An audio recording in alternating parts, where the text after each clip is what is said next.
Students हम discuss करेंगे important news के बारे में और उससे रिलेटेड जो इन्फॉर्मेशन है हमारे यूपीएससी के एग्जाम के पर्सपेक्टिव से इम्पोर्टेंट उसको हम यहाँ पर डिस्कस करेंगे। First news is regarding the southern part of Tamil Nadu के बारे में है। आप देखें सदर्न पार्ट ऑफ तमिलनाडु के अंदर जो एक्सेसिव रेनफॉल है वो देखने के लिए मिला, इसकी वजह से वहाँ पे जो फ्लड का सिचुएशन है वो क्रिएट हुआ है। स्टूडेंट्स उसी फ्लड की सिचुएशन के अंदर वहाँ पे लोगों को रेस्क्यू करने के रिगार्डिंग में जो ऑपरेशन है वो चलाए गए हैं, जिससे कि उनको रिलीफ है वो प्रोवाइड किया जा सके इस फ्लड की सिचुएशन के अंदर में। अगर हम बात करें स्टूडेंट्स यहाँ पे सदर्न पार्ट ऑफ तमिलनाडु के बारे में, तो इस समय में जो सदर्न पार्ट ऑफ तमिलनाडु है वो नॉर्थ ईस्ट मानसून के थ्रू जो बारिश है वो रिसीव करता है। आईएमडी के द्वारा जो वार्निंग है वो भी यहाँ पे इशू किया गया था कि इस समय में जो बारिश है वो एक्सेसिव रेनफॉल देखने के लिए मिलेगा, स्पेशली जो सदर्न पार्ट ऑफ तमिलनाडु के अंदर में। अगर हम स्टूडेंट्स आईएमडी के बारे में बात करें, इंडियन मीटरोलॉजिकल डिपार्टमेंट है वो कौन सा मिनिस्ट्री के अंडर स्टेब्लिश है? मिनिस्ट्री ऑफ अर्थ साइंस के अंडर में। और इसका इस्टेब्लिशमेंट ईयर क्या है स्टूडेंट्स, इसके बारे में आप कमेंट सेक्शन के अंदर बताना। क्या इसका इस्टेब्लिशमेंट ईयर 1875 है या 1861 है, इसके बारे में आपको पता होना चाहिए, आप कमेंट सेक्शन के अंदर बताना। एक इंपॉर्टेंट इंस्टीट्यूशंस है, इनके द्वारा जो वार्निंग है वो इश्यू की जाती है, चाहे फ्लड की सिचुएशन हो, चाहे साइक्लोन की सिचुएशन हो या एक्सेसिव रेनफॉल की सिचुएशन हो उस समय में। इस समय में जो तमिलनाडु का जो एरिया है नॉर्थ ईस्ट मानसून के थ्रू जो बारिश है वो रिसीव करता है। आप देखिए कि हमारे कंट्री का जो मैक्सिमम एरिया है वो जो बारिश है वो कौन से मानसून के थ्रू रिसीव करता है? साउथ वेस्ट मानसून विंड्स है उनके थ्रू में। आप देखिए कि जब साउथ वेस्ट मानसून विंड है जो विड्रॉ करती हैं अक्टूबर एंड नवंबर के समय में, जब ये मानसून विंड्स है विड्रॉ करती हैं तो उस समय ये कम्प्लीटली ड्राई होती हैं, बट बे ऑफ बंगाल के रीजन के अंदर में, बे ऑफ बंगाल के रीजन के अंदर ये मॉइस्चर है उसको गेन करेंगी। और उसी समय में हमारा ये जो कोरामंडल का जो कोस्ट है, जो तमिलनाडु है, पुडुचेरी है, आंध्र प्रदेश का रीजन है, वहाँ पे आपको जो बारिश है वो देखने के लिए मिलती है इस नॉर्थ ईस्ट मानसून के थ्रू में। तो इसे ही हम नॉर्थ ईस्ट मानसून के रूप से जानते हैं, जिसके बारे में आपको जानकारी होनी चाहिए। सदर्न पार्ट ऑफ तमिलनाडु के अंदर कहाँ पे ये जो फ्लड का सिचुएशन है वो क्रिएट हुआ है? तो स्टूडेंट्स इन प्लेसेस के बारे में हमने रिसेंटली ही डिस्कस किया है किसी ना किसी न्यूज़ के अंदर में। तो आप देखिए एक तो कन्याकुमारी का रीजन है, कन्याकुमारी जो जिसको हम मेन लैंड का सदर्न पॉइंट के रूप से जानते हैं, जो कि तमिलनाडु के अंदर सिचुएटेड है।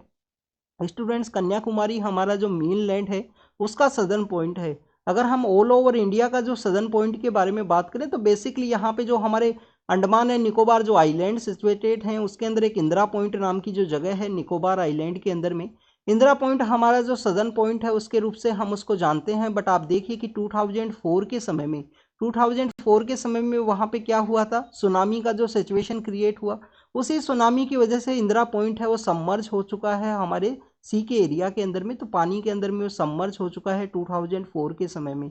हमारे मेनलैंड का सदर्न पॉइंट है कन्याकुमारी, वहाँ पे एक्सेसिव रेनफॉल देखने के लिए मिला। इसके अलावा देखिए कि थुथुनकोडी का एरिया है, थुथुनकोडी कौन सा एरिया है स्टूडेंट, 2018 के समय में वहाँ पे एक कॉपर का एक प्लांट हुआ करता था जिसका प्रोडक्शन इंक्रीज करने के बारे में बात की गई थी। तो वहाँ पे एक जो प्रोटेस्ट है वो देखने के लिए मिला था और पुलिस के द्वारा फायरिंग कर दिया गया, काफ़ी सारे लोगों का वहाँ पे डेथ हुआ था। तो इसका न्यूज़ भी कुछ दिन पहले हमने डिस्कस किया था थुथुनकोडी के बारे में, कि वहाँ के सुप्रीम कोर्ट के द्वारा माना गया था कि एक ही पुलिस ऑफिसर को आप कैसे मान सकते हो इस कम्प्लीटली जो फायरिंग इंसिडेंट के रिगार्डिंग में, और भी लोग हैं जो कल्प्रिट हैं उस केस के अंदर में। इसके अलावा स्टूडेंट्स आप देखिए कि टेनकासी का एरिया है, कन्याकुमारी है, थुथुनकोडी है, तेनकासी है। टेनकासी के अलावा आपको देखने के लिए मिलेगा तुरुन वैली का एरिया, जो कि कोल की रिगार्डिंग में काफ़ी ज़्यादा फेमस है, कोल एंड ऑटोमोबाइल की रिगार्डिंग में।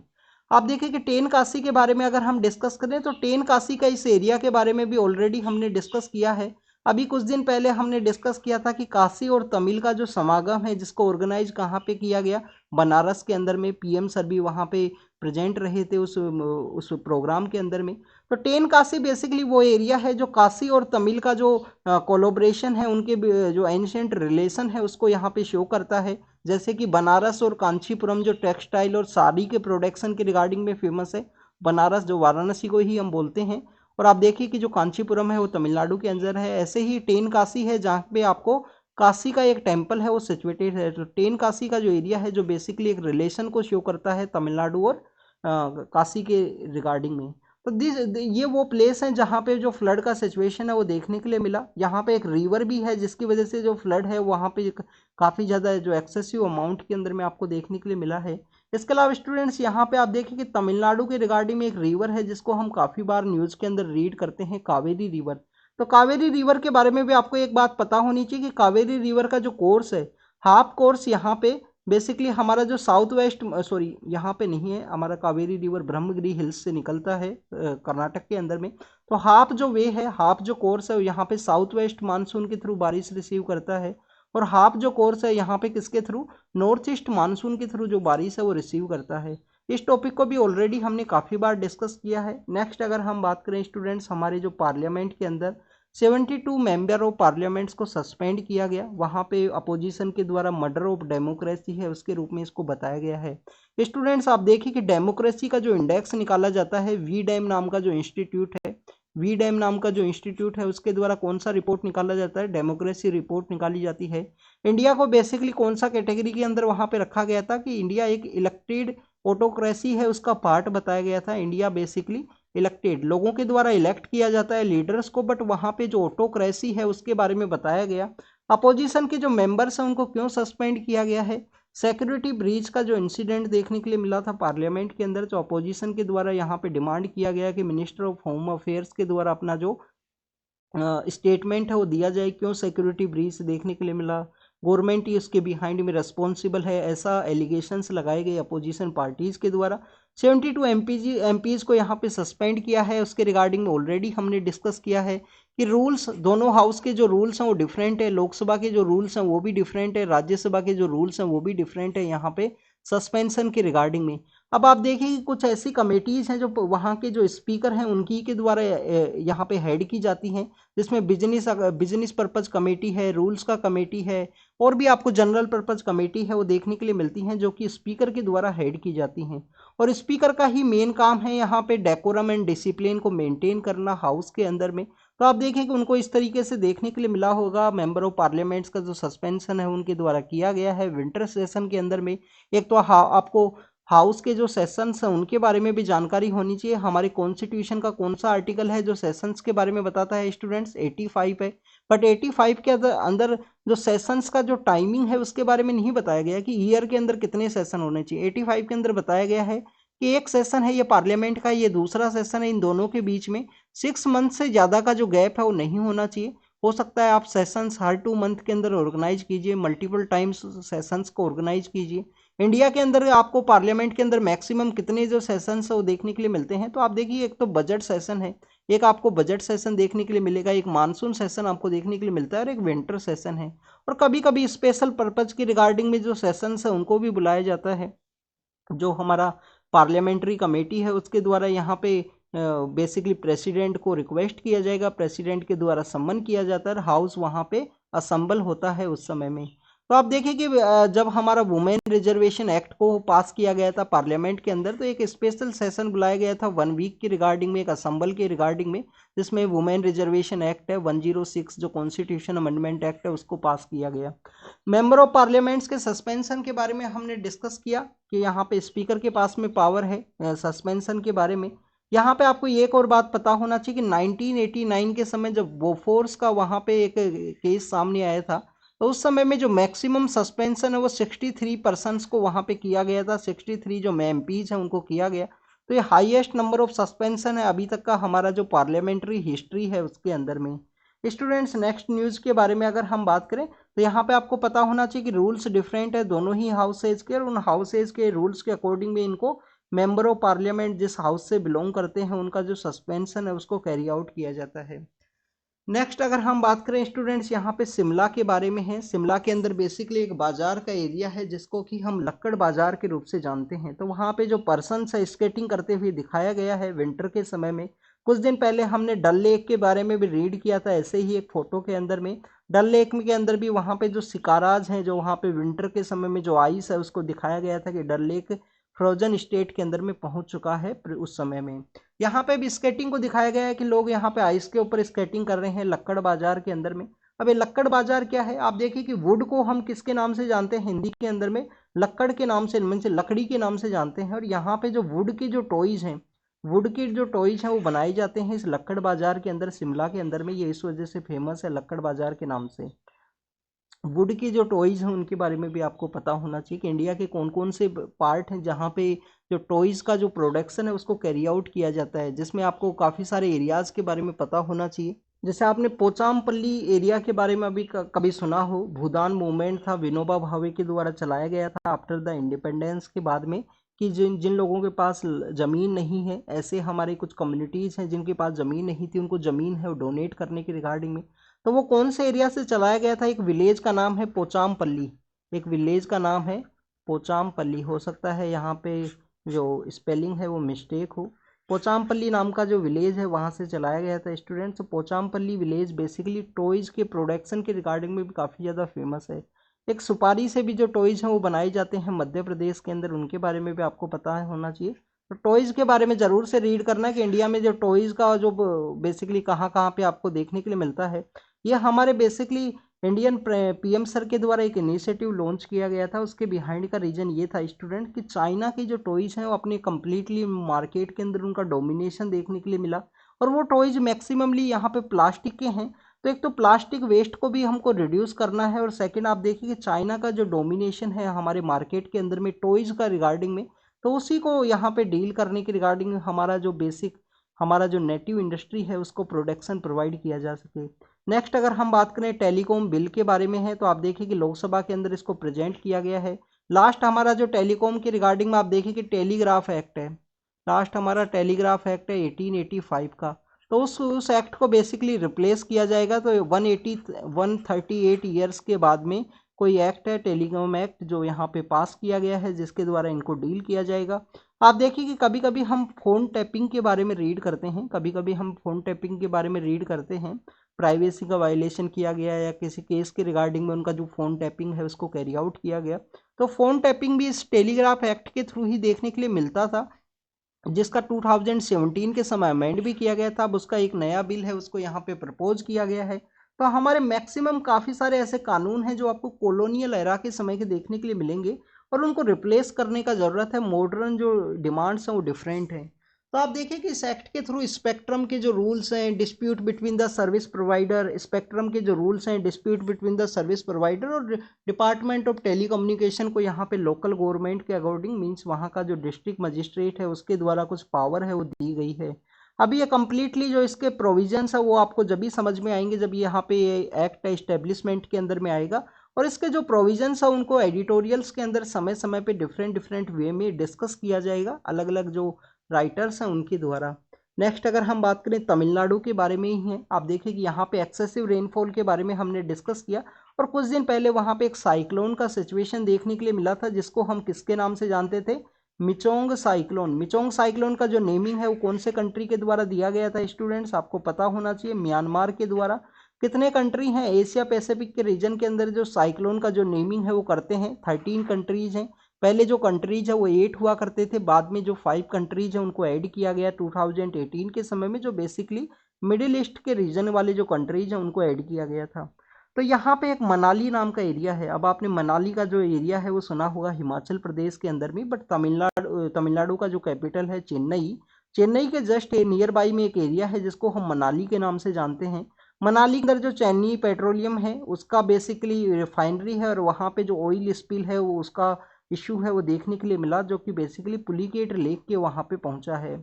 अब आपको पुलिकेट लेक के बारे में भी पता होना चाहिए। इससे पहले एक बार हम चेन्नई का जो लोकेशन है उसके बारे में डिस्कस करते हैं, और उसके बारे में कुछ इंपॉर्टेंट पॉइंट को डिस्कस करते हैं।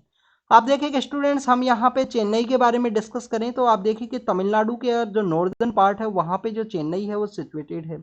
तमिलनाडु का जो नॉर्दर्न पार्ट है उस एरिया में आपको जो चेन्नई है वो देखने के लिए मिलेगा।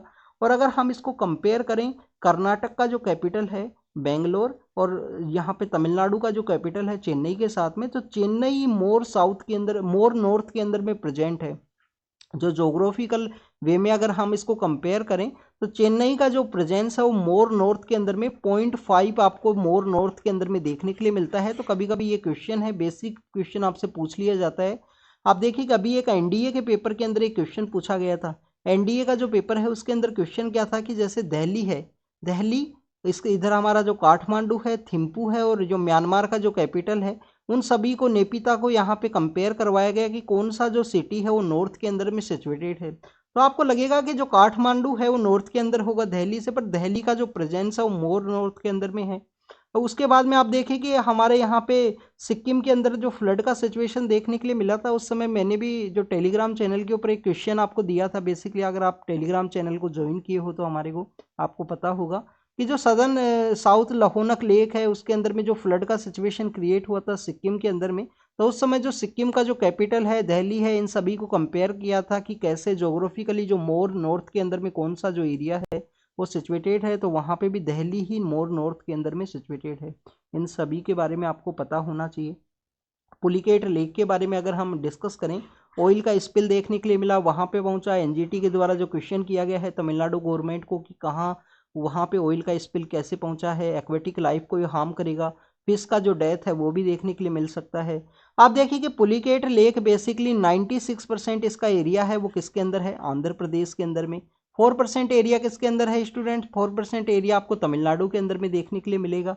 पुलिकेट लेक अपने माइग्रेटरी बर्ड्स के जो वेलकम की रिगार्डिंग में भी काफ़ी ज़्यादा फेमस है। उसके अंदर मैक्सिमम इंडिया के सभी एरियाज फेमस हैं सभी, क्योंकि साइबेरिया से जो माइग्रेटरी बर्ड्स हैं क्यों आते हैं, एक तो इंडिया सेंट्रल एशियन फ्लाईवे के अंडर में गिरता है, और आप देखिए कि इंडिया में उस समय में जो विंटर है वो काफ़ी कम देखने के लिए मिलती है। जैसे सांबर का एरिया है राजस्थान के अंदर में, सांबर के अलावा आप देखिए कि और भी काफ़ी सारे एरियाज हैं जो फेमस है यहाँ पे माइग्रेटरी बर्ड्स के वजह से, तो पुलिकेट लेक के अंदर में आते हैं। पुलिकेट लेक के रिगार्डिंग में एक और क्वेश्चन अभी रिसेंटली यूपीएससी के द्वारा किसी एग्जाम में पूछा गया था। पुलिकेट लेक बेसिकली एक लैगून है।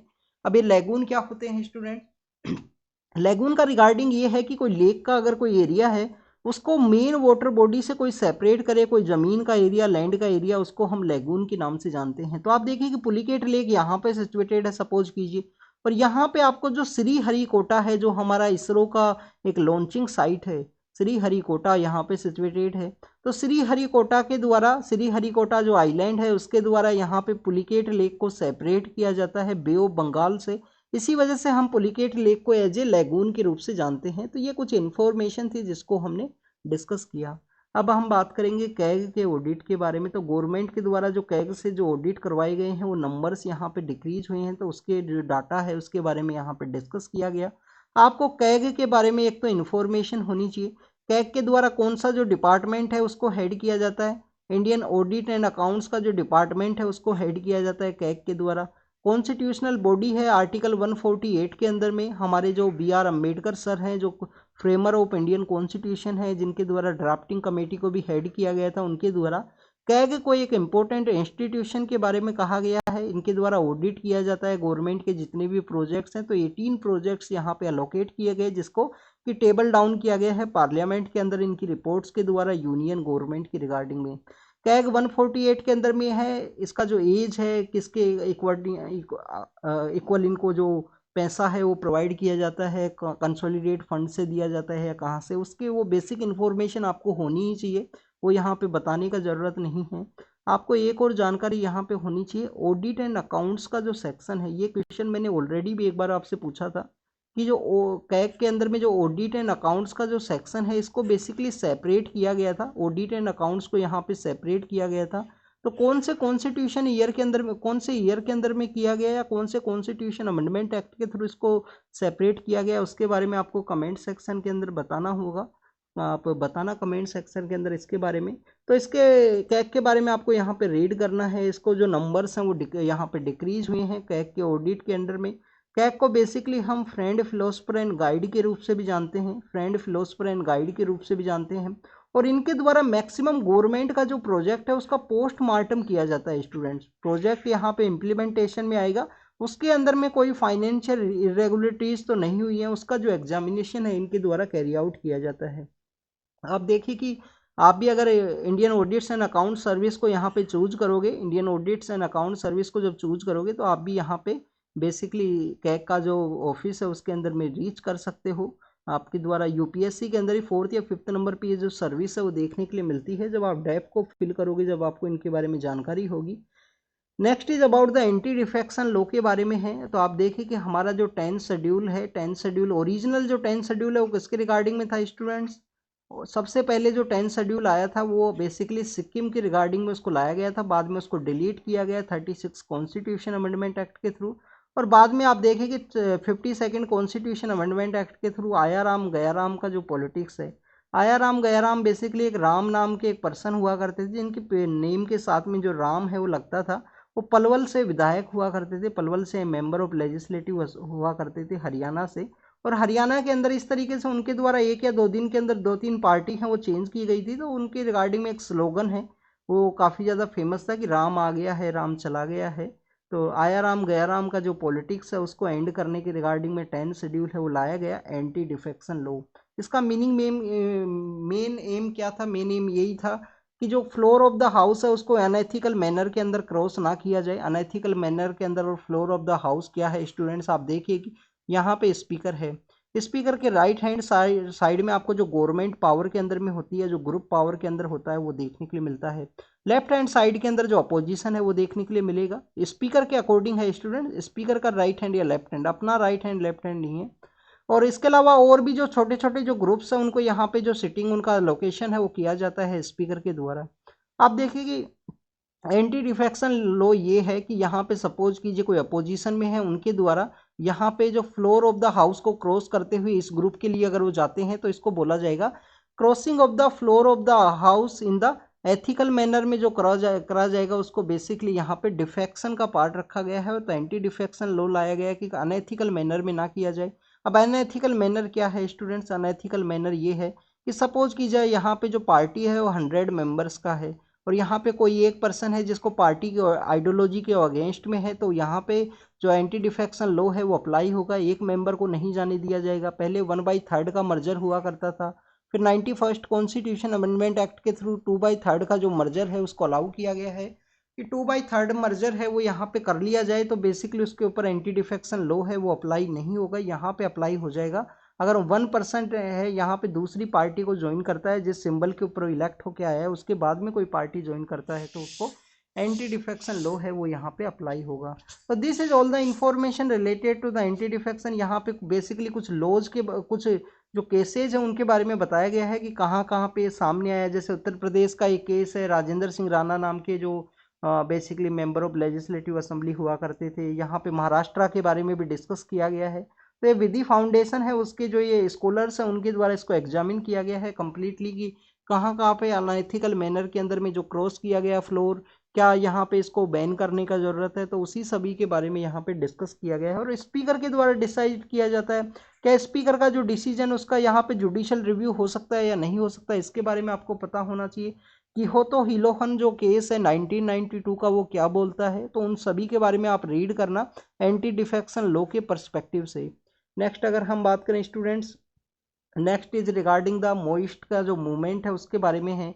आप देखिए कि छत्तीसगढ़ के अंदर अभी हमने इलेक्शन प्रोसेस के बारे में रीड किया, वहाँ पे न्यू सीएम है उनको भी इलेक्ट किया गया है। तो उसी के बारे में डिस्कस किया गया है कि जब भी यहाँ पे इलेक्शन प्रोसेस देखने के लिए मिलता है तो मोइस्ट जो कम्युनिटीज़ हैं, जो यहाँ पे नक्सलाइट जो मूवमेंट का जो कैडर है उनके द्वारा इलेक्शन प्रोसेस को क्या किया जाएगा स्टूडेंट्स? बाइकआउट किया जाएगा कि हम जो इलेक्शन प्रोसेस है उसको नहीं मानते हैं। और उनके द्वारा एक पैरेलल गवर्नमेंट है वो चलाई जाती है जिसको कि जनताना सरकार के रूप से वो जानते हैं कि हम यहाँ पे पीपल्स का जो जनता मीन्स पीपल्स का एक जो गवर्नमेंट है सरकार है उसको चलाते हैं और यहाँ पे जो इलेक्शन प्रोसेस है उसको बाइकआउट किया जाएगा। इसी वजह से जो बस्तर का जो रीजन है, छत्तीसगढ़ का जो सदर्न पार्ट है, दंतेवाड़ा है और काफ़ी सारे जो एरियाज हैं वहाँ पे आप देखें कि आपको जो इलेक्शन के अंदर जो पार्टिसिपेशन है रेशियो वो भी काफ़ी कम देखने के लिए मिलता है। 3-4% हमेशा जो रेशियो है वो कम रहेगा ओवरऑल रीजन, अलग जो रीजन है उसके कंपैरिजन के अंदर में। तो यहाँ पे क्या किया जाए कि जिससे कि मोइस्ट एरियाज के अंदर में जो ग्रास रूट डेमोक्रेसी है वो यहाँ पे एम्पावर्ड हो सके। तो आप देखिए कि 1996 के समय जो पेशा का जो कॉन्सेप्ट है वो इस्टेब्लिशमेंट में आया था। यहाँ पे जो पंचायत का जो एक्सटेंशन किया गया शेड्यूल एरिया के अंडर में, जो शेड्यूल एरिया है 5th शेड्यूल के अंडर में, उन एरियाज के अंदर पंचायत का जो एक्सटेंशन किया गया था 1996 के अंदर में। तो एक इम्पोर्टेंट टूल है जिसके अंदर ग्राम सभा को यहाँ पे गवर्निंग बॉडी है वो बना दिया गया। ग्राम सभा को जो पावर है वो दे दिया गया, सोल अथॉरिटी है, कोई भी सोशियो इकोनॉमिक लॉज हैं उनको डील करने के रिगार्डिंग में।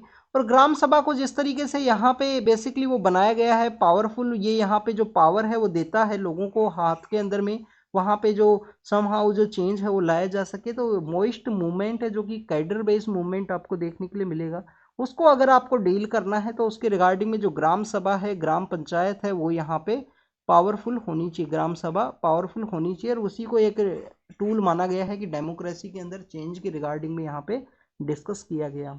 नेक्स्ट अगर हम बात करें COP 28 के बारे में है, आप देखिए COP 28 के अंदर हमने काफ़ी कुछ डिस्कस किया है, जैसे कि लॉस एंड डैमेज के फंड के बारे में हमने डिस्कस किया है, दुबई कंसेंसस के बारे में ऑलरेडी हमने डिस्कस किया है। यहाँ पे सिटीज़ के पर्सपेक्टिव से COP 28 का क्या प्रोविजन है उसके बारे में यहाँ पे डिस्कस किया गया। अब सिटीज़ के पर्सपेक्टिव से क्यों डिस्कस किया गया है, आप देखिए कि अर्बन एरियाज एक इम्पोर्टेंट रोल प्ले करते हैं। अगर हम वर्ल्ड के पर्सपेक्टिव से बात करें, आप देखिए कि 1992 के अंदर क्या हुआ था स्टूडेंट्स, अर्थ समिट हुआ। 1992 के अंदर जो हमारा अर्थ समिट है वो इस्टेब्लिश होता है। अर्थ समिट के अलग अलग पार्ट आते हैं, जिसके अंदर एक क्लाइमेट चेंज है, डेजर्टिफिकेशन है, बायोलॉजिकल डाइवर्सिटी है, उसके अलग अलग पार्ट हैं जिनका जो कोप है वो ऑर्गेनाइज किया जाता है। ये UNFCCC का कोप है, COP 28 जो दुबई के अंदर हुआ। तो उसका 94 के अंदर फर्स्ट कोप होता है, 94 के अंदर जो कॉन्फ्रेंस ऑफ पार्टी है पहली मीटिंग होती है। और आप देखिए कि उस समय अर्बन एरिया, ग्लोबल वर्ल्ड के अंदर में जो अर्बन एरिया है उसके बारे में बात करें तो 44% जो लोग हैं अर्बन एरिया के अंदर रहा करते थे वर्ल्ड के अंदर उस समय में। इंडिया के अंदर तो उस समय में काफ़ी कम पॉपुलेशन है जो अर्बन एरियाज़ के अंदर रहा करती थी। प्रेजेंट समय के अंदर भी अगर हम बात करें तो लास्ट जो हमारा सेंसस है उसके अकॉर्डिंग तो आप देखिए कि हमारे यहाँ पे 31% पॉपुलेशन है जो अर्बन एरियाज़ के अंदर रहती है। बट आप देखिए कि नेक्स्ट सेंसस जब तक आएगा तो 40% जो पॉपुलेशन है अर्बन एरिया के अंदर आपको देखने के लिए मिलेगा। वर्ल्ड के अंदर में अगर हम प्रेजेंट समय में बात करें तो ये आपको 55 देखने के लिए मिलता है, प्रेजेंट समय में 55% है। और अगर हम बात करें स्टूडेंट 2050 तक जबकि हमको कार्बन न्यूट्रलिटी को अचीव करना है तो 68% जो पॉपुलेशन है वो अर्बन एरियाज़ के अंदर रहा करेगी 2050 तक, जबको हमको कार्बन न्यूट्रलिटी है उसको अचीव करना है। इंडिया का कार्बन न्यूट्रलिटी का टारगेट क्या है स्टूडेंट, 2070 है इंडिया का जो कार्बन न्यूट्रलिटी का टारगेट। तो यहाँ पे अगर हम बात करें स्टूडेंट्स, यहाँ पे डिस्कस ये किया गया है कि बेसिकली अर्बन एरियाज के अंदर ही मोर पीपल्स हैं, उन्हीं के द्वारा जो प्राइमरी एनर्जी है उसका यूज किया जाता है। कोप का अगर हम CO2 का एमिशन के बारे में बात करें तो 70% अर्बन एरिया के अंदर देखने के लिए मिलता है। ग्रीन हाउस गैस के अगर हम एमिशन के बारे में बात करें तो 76% जो एमिशन है वो भी अर्बन एरिया से है। तो बेसिकली इस तरीके का जो मोर एनर्जी का डिमांड है, मोर कंजप्शन का डिमांड है, मोर यहाँ पे एमिशन है, तो अर्बन एरियाज को ही डील करने का मेन जरूरत है, क्योंकि अर्बन एरियाज ही ओवरऑल एक इंपॉर्टेंट रोल है वो प्ले करेंगे क्लाइमेट चेंज के अंदर में। तो आप देखिए कि COP 28 का जब मीटिंग ऑर्गेनाइज हुआ तो 1 डे स्पेशली डेडिकेटेड किया गया है अर्बन एरिया के पर्सपेक्टिव से। और यहाँ पे जो ग्लोबल साउथ के जो अर्बन एरियाज हैं उनके बारे में भी डिस्कस किया गया। स्टूडेंट्स आप देखिए कि नॉर्थन जो ग्लोबल जो नॉर्थ है या वेस्टर्न जो कंट्रीज हैं उनका जो अर्बन एरियाज है वो आपको मोर एक्सेसिबल है, मोर आपको एनर्जी कंजप्शन है उनको आपको लेस देखने के लिए मिलेगा। एमिशन का लेवल भी आपको काफ़ी कम है, फिजिएबल हैं वो सिटीज़ वहाँ पे। बट अगर हम ग्लोबल साउथ की कंट्रीज़ के बारे में बात करें जो कि कॉलोनी हुआ करते थे किसी समय में, प्रेजेंट समय में डेवलपिंग स्टेट के अंदर में है, तो वहाँ पे आप देखिए सॉरी स्टूडेंट, वहाँ पे आप देखिए कि बेसिकली आपको जो स्लम्स है उनका प्रेजेंस काफ़ी देखने के लिए मिलेगा। 40% के आसपास जो स्लम है वो वहाँ पे हर एक सिटी के अंदर में पाया जाता है। 40% एरिया स्लम के लिए होगा वहाँ पे, तो उसी को डील करने का ज़रूरत है, उसी के बारे में यहाँ पे डिस्कस किया। इसमें बताया गया कि कुछ छोटे छोटे लेवल पे कुछ सिटीज़ हैं उनका भी अपना एक कार्बन न्यूट्रलिटी का प्रोजेक्ट है, उनके भी अपने INDC टारगेट हैं। इसमें अंदर चेन्नई के बारे में डिस्कस किया गया है कि जो ग्लोबल का कार्बन न्यूट्रलिटी का जो यहाँ पे टारगेट है वही चेन्नई का टारगेट है 2050 तक। नेक्स्ट अगर हम बात करें स्टूडेंट्स तो उसी के बारे में यहाँ पे बताया गया है। SDG गोल के बारे में आपको पता होना चाहिए। हमारी सेफ सिटीज़ कौन सा SDG गोल के अंदर बताया गया है, गोल नंबर 11 के अंदर बात की गई है कि हमारी जो सिटीज़ हैं स्मार्ट सिटी होनी चाहिए, सेफ सिटी होना चाहिए, 2030 तक हमको अचीव करना है। और पेरिस कंसेंसस को अगर हमको इम्प्लीमेंट करना है तो अर्बन एरियाज़ को डील करने का मोर ज़रूरत है। कल हमने टेलीग्राम चैनल के ऊपर जो ग्रीन मफलर है उसके बारे में डिस्कस किया था। मियावाकी जो फॉरेस्ट का जो पैटर्न है उसके बारे में भी डिस्कस किया था, जो कि जापानीज एक बोटनिस्ट है उनके द्वारा दिया गया था मियावाकी का जो कॉन्सेप्ट है। तो आप देखिए कि मियावाकी है जो कार्बन सिंक के रूप में काम करेगा अर्बन एरिया के अंदर में, जो काफ़ी इंपॉर्टेंट है। ऐसे काफ़ी सारे इनिशिएटिव, चेन्नई का जो इनिशिएटिव है कि इनको कार्बन न्यूट्रलिटी वर्ल्ड के पर्सपेक्टिव में अचीव करना है। इंडिया का जो टारगेट है 2070 उससे 20 ईयर्स पहले।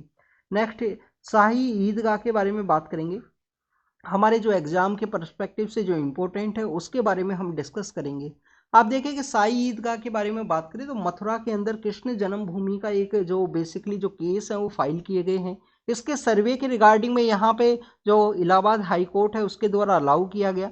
तो सबसे पहले आप देखिए वहाँ पे जो टेम्पल है वो कब हुआ करता था, कब उसका जो कंस्ट्रक्शन है वो किया गया। सबसे पहले आप देखिए कि वहाँ पे केशव देव टेम्पल है, मथुरा के अंदर केशव देव टेम्पल है। टेम्पल का जो कंस्ट्रक्शन है वो किस समय में वहाँ पे किया गया है उसके बारे में आपको पता होना चाहिए। 1680 के समय में, 1618 के समय में जब पावर के अंदर कौन हुआ करते थे, कौन से मुगल एम्परर हैं जो पावर के अंदर हुआ करते थे स्टूडेंट? तो उस समय में आपको जहांगीर हैं वो देखने के लिए मिलेंगे कि जो जहांगीर हैं उस समय में पावर के अंदर हैं। ये यहाँ पे ग्रैंड पेरेंट्स हैं बेसिकली किसके, औरंगजेब के समय के। तो जहांगीर के समय में बीर सिंह बुंदेला नाम के जो पर्सन है उनके द्वारा ये टेम्पल बनाया गया था। बीर सिंह बुंदेला, क्या यह बुंदेलखंड से बिलोंग करते थे पर्सन? बीर सिंह बुंदेला। अब ये नाम आपको पता होना चाहिए, इसको रीड करेंगे जब हम मेडिवल हिस्ट्री को रीड करेंगे उस समय काफ़ी ज़्यादा न्यूज़ के अंदर में आएगा मेडिवल हिस्ट्री के समय में।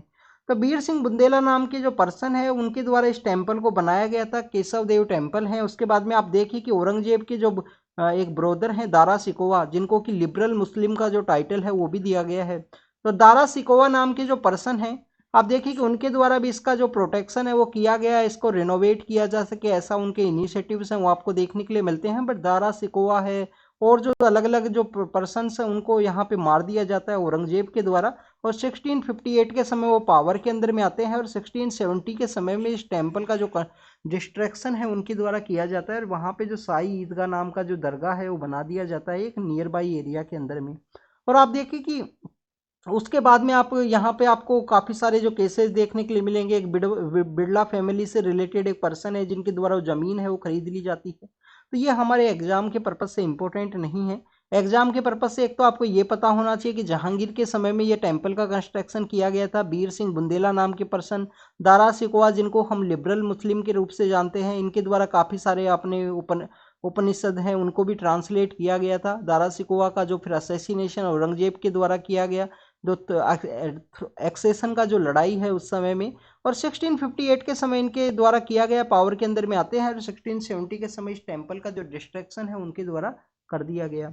इंडिया का यहाँ पे आर्कटिक के रीजन के लिए एक्सपेडिशन है उसको भी बेसिकली सेंड किया जाएगा। पहला विंटर के समय एक्सपेडिशन है जिसको यहाँ पे सेंड किया जाएगा।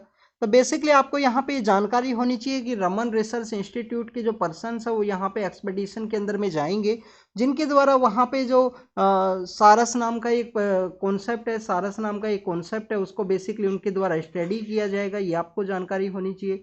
इस आर्कटिक जो एक्सपेडिशन है इसको फंड किसके द्वारा किया जाएगा? मिनिस्ट्री ऑफ अर्थ साइंस के द्वारा किया जाएगा। National centre for polar and oceanic research है, national centre for polar and ocean research है, उनके द्वारा बेसिकली इसको डील किया जाएगा इसी विंटर एक्सपेडिशन को, जो कि बेसिकली आर्कटिक के रीजन के अंदर विजिट करेंगे। तो आपको यहाँ पे 2-3 जानकारी के बारे में पता होना चाहिए। एक हम डिस्कस करेंगे आर्कटिक काउंसिल के बारे में। स्टूडेंट्स, आर्कटिक के रीजन के अंदर इंडिया का जो रिसर्च इंस्टीट्यूशन है उसका क्या नाम है? उसका आपको पता होना चाहिए। हिमाद्री का नाम उसको दिया गया है, हिमाद्री उसका नाम दिया गया है। आप देखिएगा आर्कटिक काउंसिल के बारे में हम डिस्कस करेंगे। आर्कटिक काउंसिल आपको पता होना चाहिए 8 टोटल इसके अंदर कंट्रीज हैं। एक है फिन्स के रूप से, फिनलैंड है, आइसलैंड है, नॉर्वे, डेनमार्क और Sweden. Finland, Iceland, Norway, Denmark और स्वीडन। क्या ग्रीनलैंड भी इसका पार्ट है?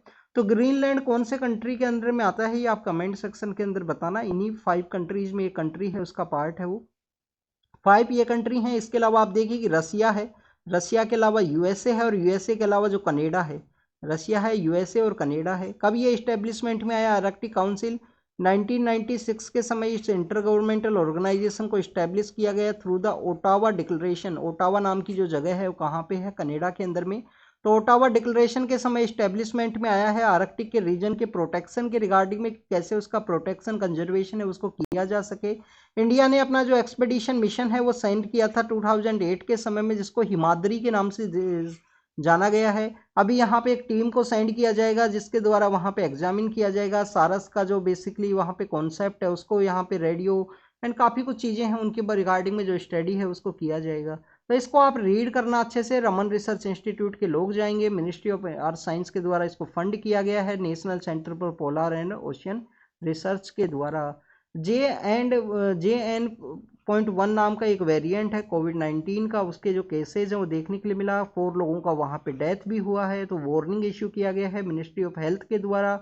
सभी स्टेट्स को बताया गया है कि कैसे इसका प्रोटेक्शन करना है, कैसे इसका जो डिटेक्शन है वो ज़रूरी है प्रेजेंट समय में, जिससे कि ये स्प्रेड यहाँ पे ना हो। नेक्स्ट अगर हम बात करें स्टूडेंट्स यहाँ पे चिली के रिगार्डिंग में है, तो कौन से वहाँ का जो कंजर्वेटिव कॉन्स्टिट्यूशन के रिगार्डिंग में जो लोगों के द्वारा रिजेक्ट किया गया इस प्रपोजल को। इजिप्ट के जो बेसिकली जो प्रेसिडेंट है वो पावर के अंदर दोबारा से आए इलेक्शन के बारे में, जिसका अल सीसी के नाम से हम इनको जानते हैं। इंडिया के जो रिपब्लिक डे के ये बेसिकली चीफ गेस्ट के रूप में भी आए थे। आप देखिए कि बीपी नाम का एक यहाँ पे ट्रांसपोर्ट की रिगार्डिंग में ब्रिटेन का एक बेसिकली कंपनी है, उनके द्वारा अपने जो ऑपरेशन है उसको सस्पेंड किया गया है। रेड सी के एरिया में यहाँ पे जो होती रिबेलियंस है उनके द्वारा जिस तरीके से अटैक है वो कैरी आउट किया गया है रेड सी के एरिया के अंदर में। यूएस के बेसिकली एक पॉलिटिकल पर्सन है, पेंटागन के जो चीफ हैं वो विजिट करने वाले हैं। तो यहाँ पे हिजबुल्लाह को जो वार्निंग है वो इशू किया गया है। हिजबुल्लाह आपको लेबनान के अंदर देखने के लिए मिलता है, एक इंसर्जेंट ऑर्गेनाइजेशन जो नॉर्दर्न पार्ट ऑफ इजराइल के अंदर सिचुएटेड है। सपोज कीजिए इजराइल है, यहाँ पे क्या है, यहाँ पे क्या है स्टूडेंट्स, यहाँ पे आपको देखने के लिए मिलेगा गाजा स्ट्रिप का एरिया। यहाँ पे आप देखिए कि यहाँ पे अलग अलग एरियाज के बारे में अगर हम डिस्कस करें तो बेसिकली यहाँ पे सी ऑफ गैलीली है। सी ऑफ गैलीली किसके साथ में एरिया शेयर करता है, सीरिया के साथ में। हाईलैंड का एरिया है, यहाँ पे गोलन हाइट्स आपको देखने के लिए मिलता है जो कि अनेक्स कर लिया गया था इजराइल के द्वारा 1967 के समय में। यहाँ पे आप देखें कि यहाँ पे लेबनान के अंदर जो जॉर्डन है, रिवर ऑफ लेटिनी है, यहाँ पे वेस्ट बैंक सिचुएटेड है। इसके अलावा स्टूडेंट्स इस डेजर्ट को रीजन को हम किस नाम से जानते हैं, जहाँ पे जेरूसलेम भी सिचुएटेड है। और इसी के अंदर में आपको देखिए तल अवीव है। इसके अलावा आप देखिए कि बैटल ऑफ हैपा के नाम से जो हैपा नाम का जो सिटी है वो भी यहाँ पे सिचुएटेड है, जो कि एक पोर्ट सिटी है जिसको है उस पोर्ट को हेड किया जाता है हमारा जो अडानी ग्रुप है उसी के द्वारा में। तो ये इजराइल का जो पर्सपेक्टिव जो इंपॉर्टेंट प्लेसेज हैं उनके बारे में पता होना चाहिए। यहाँ पे मेडिटेरियन सी का एरिया है, मेडिटेरियन सी जो काफ़ी ज़्यादा फेमस है विंटर के समय बारिश की वजह से। और आप देखिए कि हमारे नॉर्दर्न पार्ट ऑफ इंडिया के अंदर जो बारिश देखने के लिए मिलती है आपको विंटर के समय में, जिसको हम वेस्टर्न डिस्टर्बेंस के रूप से जानते हैं।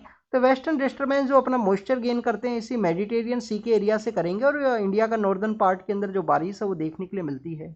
आप देखिए कि ह्यूमन राइट वॉच है, उसके द्वारा कहा गया है इजराइल के द्वारा वहाँ पे स्टारवेशन को एज ए वेपन के रूप में यूज किया गया है। गाजा स्ट्रिप के अंदर में लोगों को जो रिलीफ है वो प्रोवाइड नहीं की जा रही है, इजराइल के द्वारा कंटिन्यूस अटैक किए गए हैं। नेक्स्ट अगर हम बात करें एक सिटी है जिसके बारे में कल भी हमने डिस्कस किया था कि यहाँ पे भूटान के जो बेसिकली पॉलिटिकल हेड हैं उनके द्वारा कहा गया है कि नई सिटी है जिसको डेवलप किया जाएगा आसाम के नियर बाई एरिया के अंदर में, और जहाँ पे एमिशन है वो बिल्कुल कम देखने के लिए मिले। तो गैलेपू नाम का जो प्रोजेक्ट है उसको यहाँ पे प्रोजेक्ट ऑफ होप के रूप में कहा गया है कि इकोनॉमी का भी रिवाइवल होगा, सभी चीज़ों का रिवाइवल होगा वहाँ पे भूटान के अंदर में। तो this is all the information related two days newspaper. आप इसको रीड कीजिए, रिवाइज कीजिए, और जो भी इंफॉर्मेशन आपको सही लगा हो उसको नोट डाउन जरूर से कीजिए। तो thank you students, thank you very much.